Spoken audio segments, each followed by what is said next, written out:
So again, any high school junior is eligible to apply. However, there are some academic and financial criteria and also some personal circumstances that might factor into your application.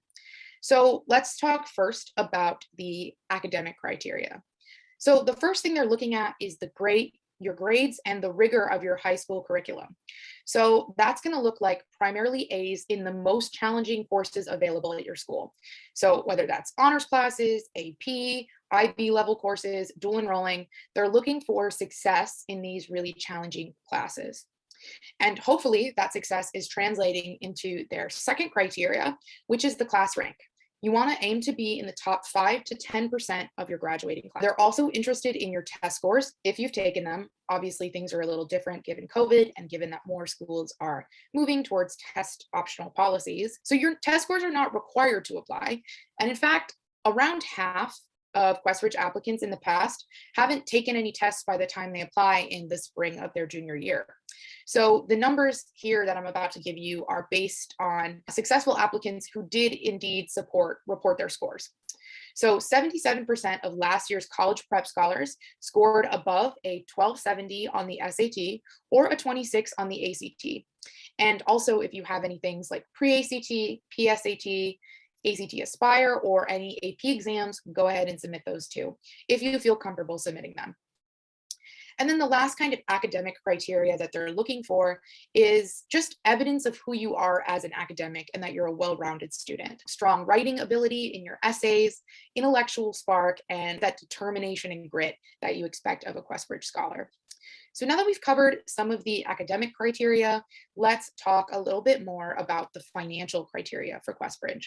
So in general, scholars are coming from households earning less than $65,000 a year for a typical family of 4, and they have minimal assets, though there isn't really a strict cutoff. So the first thing that they're looking at is going to be your household income.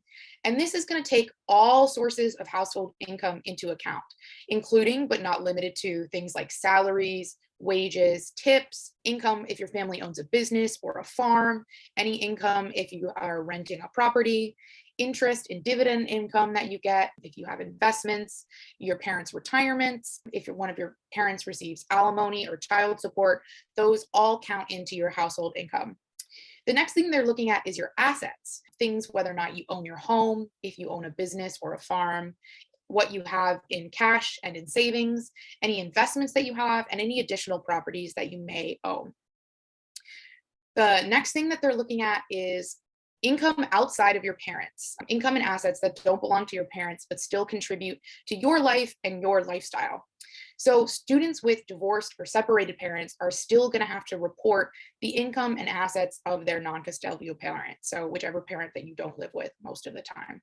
And this information is also going to be taken account by all the college partners that we talked about earlier when they're determining your financial need. Just for a recap, if you didn't tune in to my All About Financial Aid stream yesterday, your expected family contribution, so what your family is going to have to pay out of pocket for college, in addition, after all of the scholarships and things like that you receive, is based on your financial need. So colleges will calculate how much they expect you to pay based on what your parents make and other things that you have, like your assets. And then they'll give you a number based on called your EFC, your expected family contribution that they expect you to pay each year. Occasionally, some schools can't meet all of this need that you demonstrate. So that would be the total sticker price of tuition minus your family's EFC. And this is something called gapping. So you end up with this shortage between the sticker price and what your family can be expected to pay based on all of your information. And that is a gap between what your parents will be paying and what you can actually afford to pay. So all of the QuestBridge partners are committed to demonstrating 100% of your financial need, which is one of the reasons why they participate in this program.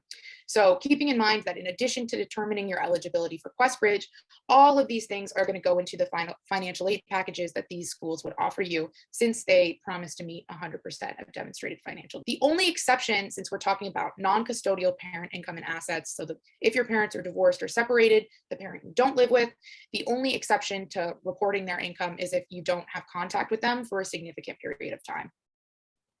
And then the kind of last financial element that they take into account are your household circumstances.